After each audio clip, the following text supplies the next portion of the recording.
Namaskar, welcome to NCRT's live phone-in program. This is a special program, Sahyog, Guidance for Mental Well-being of the Children, where we are discussing the topic handling stress for mental well-being with our experts till 5:30. If you have any questions, then please send it on our email ID, which is ciet.kishormunch@gmail.com, and you can also share your questions through our YouTube channel NCERT Official. In the live chat box, you can write your questions and we'll receive them instantly, and our experts, they'll be more than happy to answer all of them.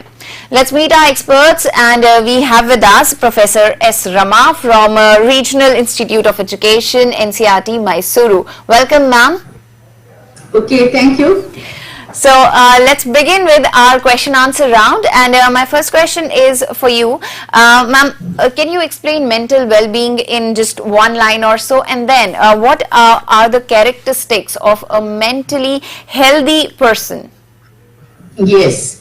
As a mental health or well-being, when we say that it includes all the aspects of our personality, that is emotional, psychological and social, and it influences thinking, feeling, act, and it helps us to handle stress, relate to others and make choices properly, and from childhood up to throughout adulthood, so that mental health is very, very important. So then now let us try to understand the characteristic features of a mentally healthy person. There are innumerable characteristic features that we are not going to all of them. When I say physically healthy, it is not absence of physical illness. The same way, even mental health, when we say it is not absence of mental illness, rather than presence of a certain positive characteristics. So we are taking some of them, especially that are suitable to the younger generation, that is our school students. First of all, if the person is mentally healthy, he or she will be feeling good about themselves. They don't have any bad feelings about them, and they don't either underestimate or overestimate their abilities. So realistic estimate of their own ability is one of the important things. And also that whatever the disappointments are there, which is a part of life, they can take with the proper spirit. And also they have a sense of responsibility to self, what are their roles and responsibilities, and also for their security, safety and even happiness, they take the responsibility.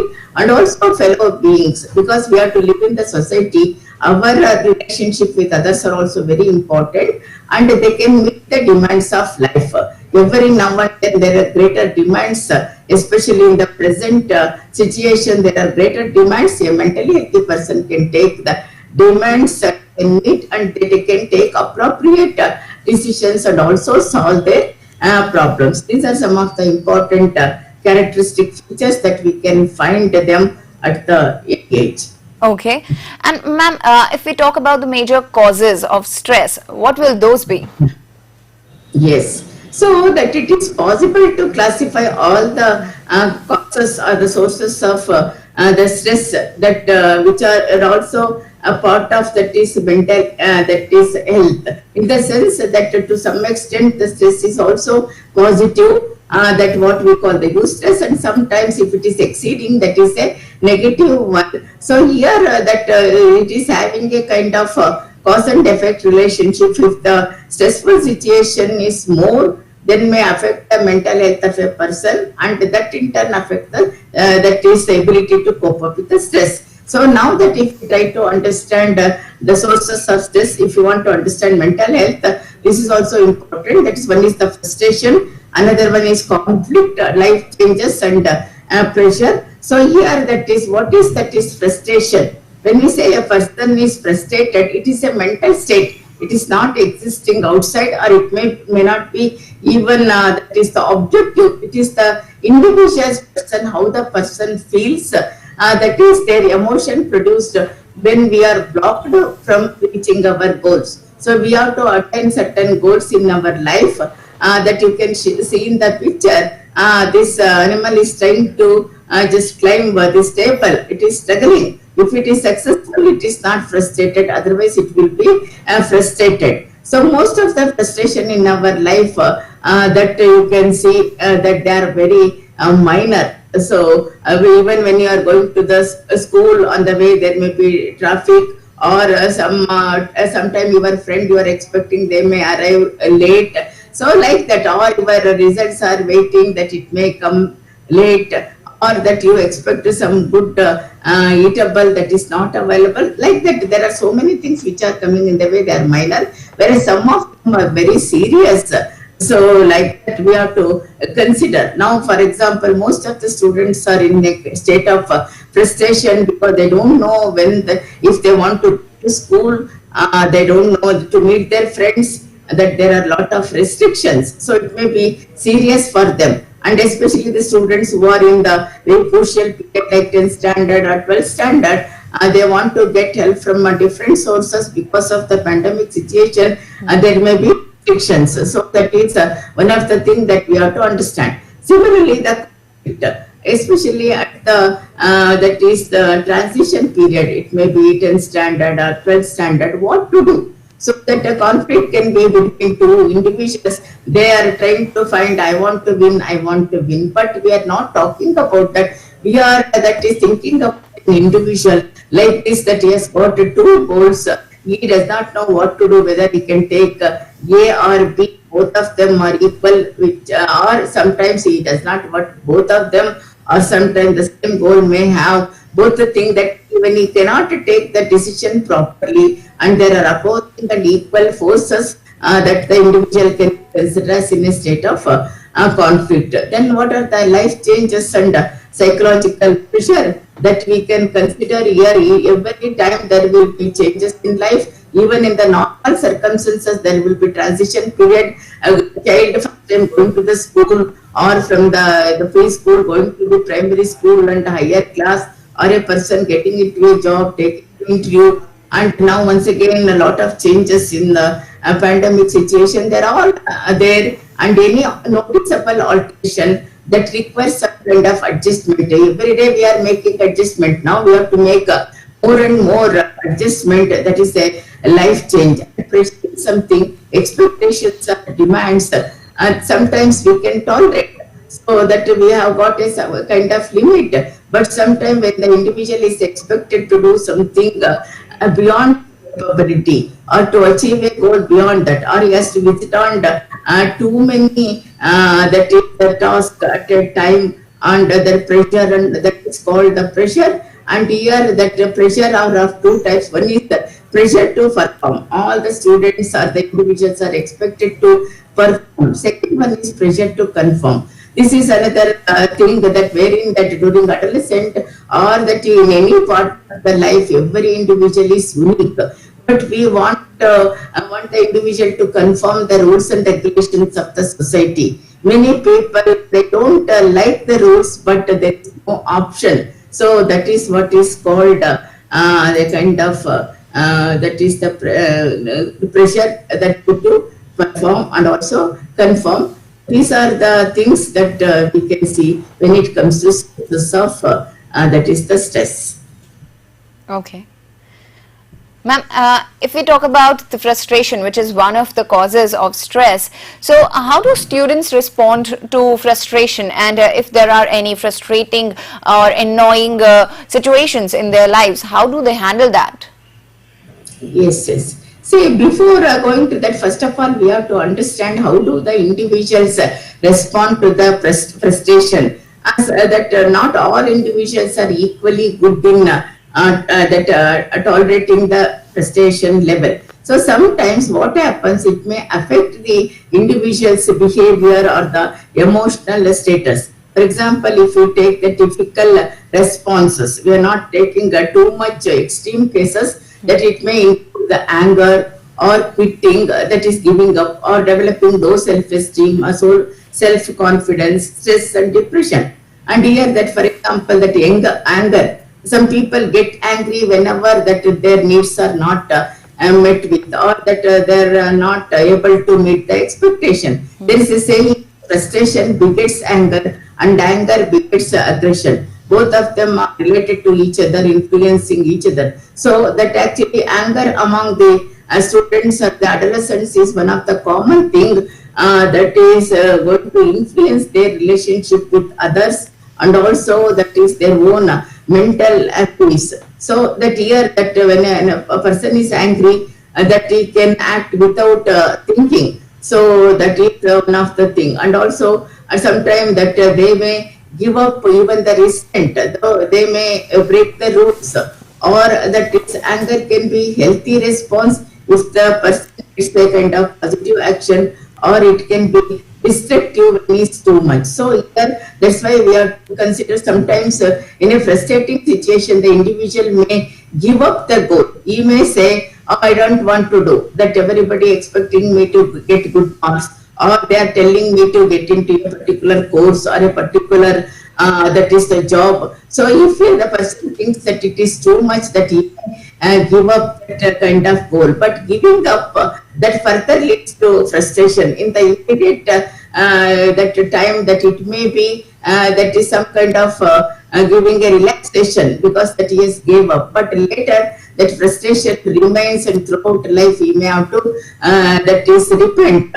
So even when repeatedly frustrated, some of the students may drop out of the school, or they may quit the job or move away. All these kind of some of the negative responses, and also that apathy means that if the persons they give up the goal, and later that they think that they are happy because they need not reach the goal, but later it will lead to the problem. Similarly, this another thing, loss of self-confidence and self-esteem, which are very, very important wherever we go, whatever we do. If a person does not have a self-respect and also self-confidence, that leads to failure and increasing frustration, and even stress also, if it is beyond that like continued and extreme level of the prolonged frustration and stress also can lead to and lead to various problems. Depression is another thing wherein the individual loses his enthusiasm or loses his interest, and he may not be able to sleep or eat. So he is cut off from other things. There are different levels. So depression.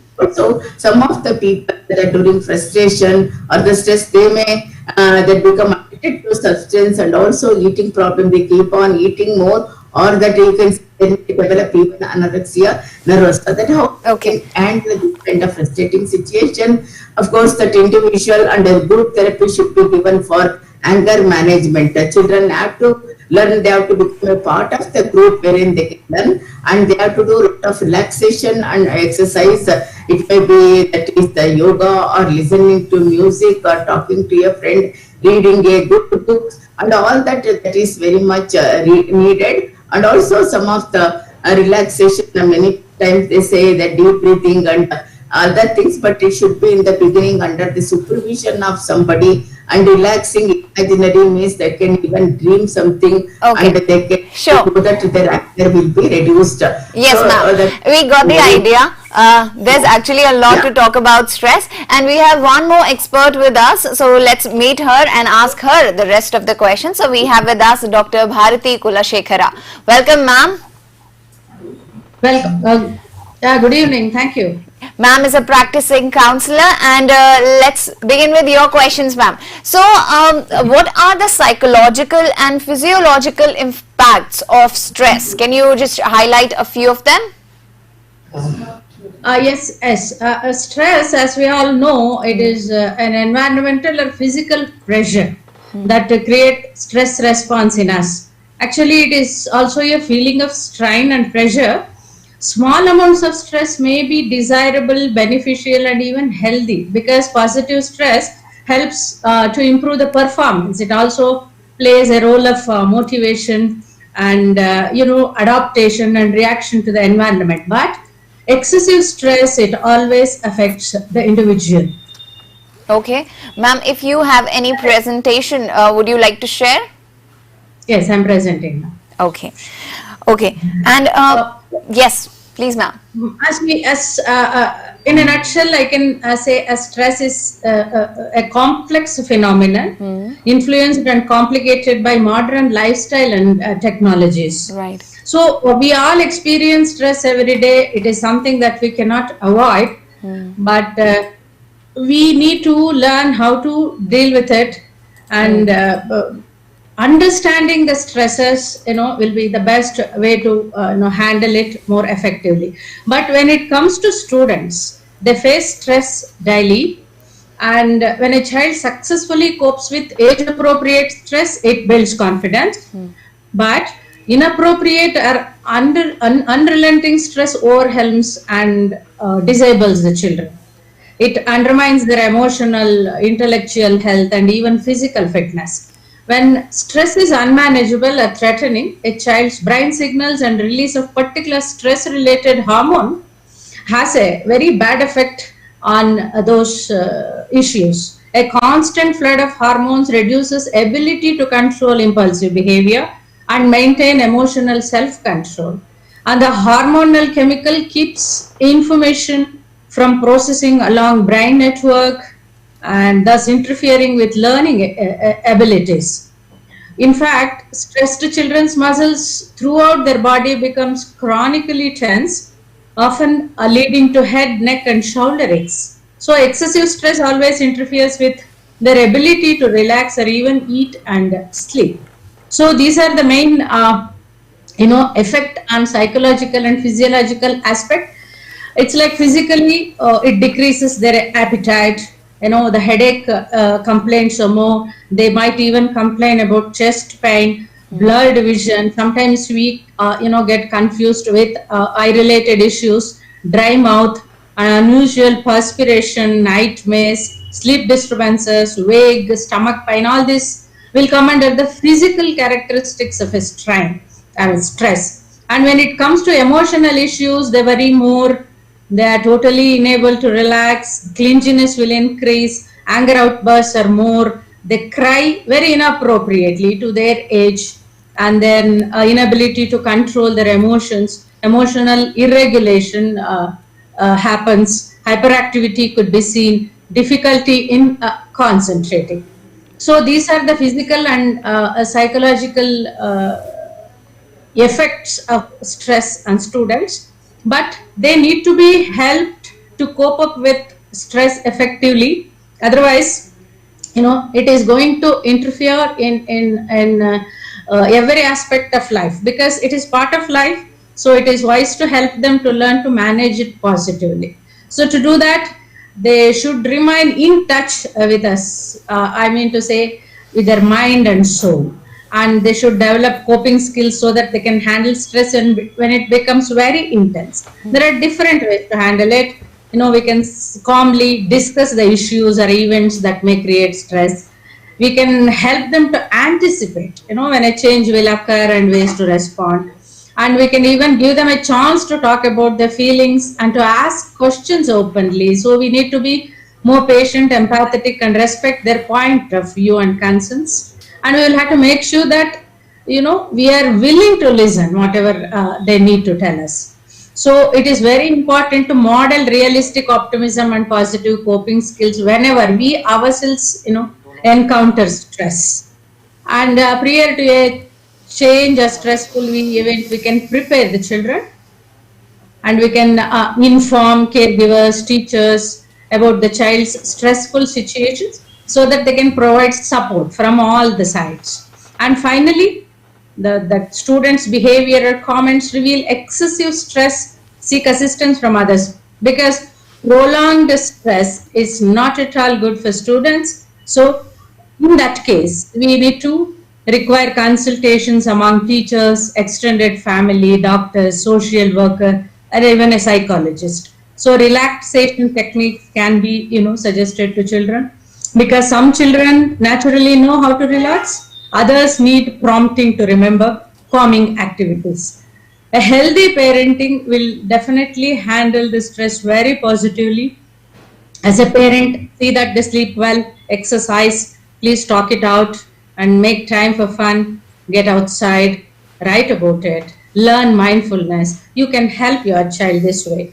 And you can model healthy coping, let kids be problem solvers and combat negative thinking, help them to, come out of all those negative thought patterns. This is how, acute stress can affect children, in all aspects of their life. Okay, so ma'am, there are certain life-changing decisions which students take or they happen. So how do they deal with that? Can you highlight a few? Significant changes in our life definitely disrupt normal routines. Both positive and negative events, such as marriage, divorce, a new job, moving to a new house, etc. Number of studies have suggested that life changes are a major source of stress. Change that might seem insignificant to adults, maybe it is a big thing for a child or a student.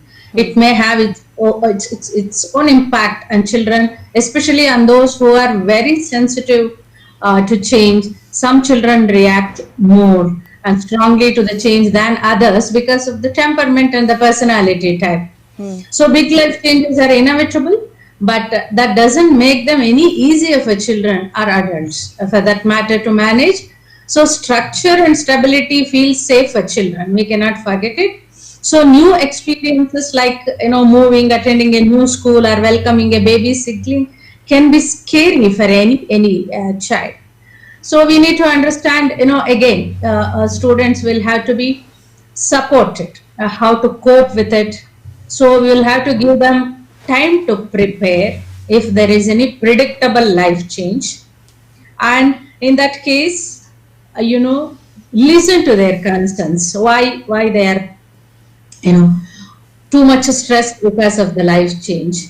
As far as possible, keep the routine same, try to maintain it, and provide connections with the child.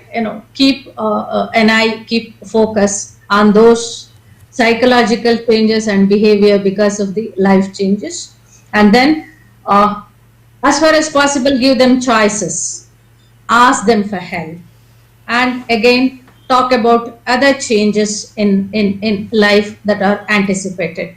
So basically, the idea is prepare them as much as possible, but unexpected life changes help them to cope with it. Okay. Try to understand their feelings and emotions. Okay, all right. These are some really good tips. But ma'am, what about psychological pressure? Do they add to the stress level of students as well? Yes, pressure not only creates stress, it affects the students very badly. You call it as pressure, call it as a great expectation. Whenever it's named, it results the same, stress.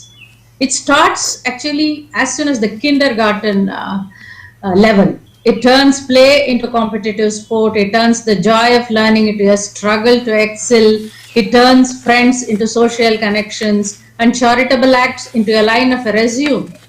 So the long hours children spend on computers and smartphones, it is the recent pressure on them because of the online classes as school remains shut due to the COVID-19 pandemic. It is beginning to bother parents as complaints of headache, eye problems, and stress surfaces naturally because of this pressure. So the second most pressure is parental pressure. To excel has unfortunately turned pleasurable activities into competitive events, putting the children under immense stress. So disinterest is one of the greatest signs of stressed child. So most of the time, peer pressure on child, influences them to change their attitudes and values so as to confront group norms. So children make friends and their views and choices are influenced by peers naturally. They want the same kind of clothes, toys, stationery, or the life standards their friends have.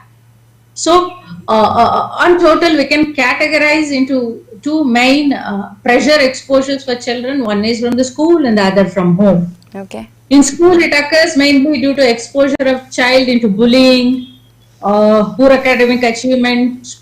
All these create a lot of psychological pressures. At home, in cases of family disintegration, child abuse, and neglect create a lot of pressure, psychological pressure. So, what are the consequences of psychological pressure and the stress? This normally the individual student or the child tends to become very irritable and nervous, insomnia, sleeping disturbances, deterioration of child's academic performances, frequent complaint of body aches, headache, abdominal pain, loss of appetite. Many behavioral deviations can be seen in students, like lying, stealing, and violence. Stuttering is also one of the major issue of pressure related things. Okay. The All basic right. management, how are we going to cope with it? That is very important. The basic management, Ma'am, is we don't have much time left, so can you briefly discuss these points? yes. Only a few things that we can, talk about the resolution of the psychological pressure, which in return turns into a stress at school. We need to identify those stressors, help them to cope with them, and follow a strict policy against punishment and all. Recognize instances of bullying and take care of it. So implement an effective communication, and at home, give child a space where they feel protected and cared for. Listen to their problems, spend quality time with them, use positive reinforcement to teach them, and avoid punishment as much as possible. So these are the things, these are the measures we can take to avoid the psychological pressure, Okay. which in return creates a lot of stress in students. Sure, ma'am. Thank you so much for this discussion, and I'm sure the parents will take care of these points, and these will be beneficial to all the students watching this session. Thank you so much once again to both of you for joining us and for discussing the topic of stress, which is very important these days. Thank you. Thank you. Thank you to all the students as well, to all the viewers. You saw this session and you had your inputs as well. So I hope this session, these points which our experts gave it to you, they will be proved beneficial to you all. And if you have any queries still, then keep on sending us on our email ID ciet.kishoremunch@gmail.com. Thank you so much for watching once again. Stay healthy, stay happy, and yes, take all the precautions possible. Namaskar.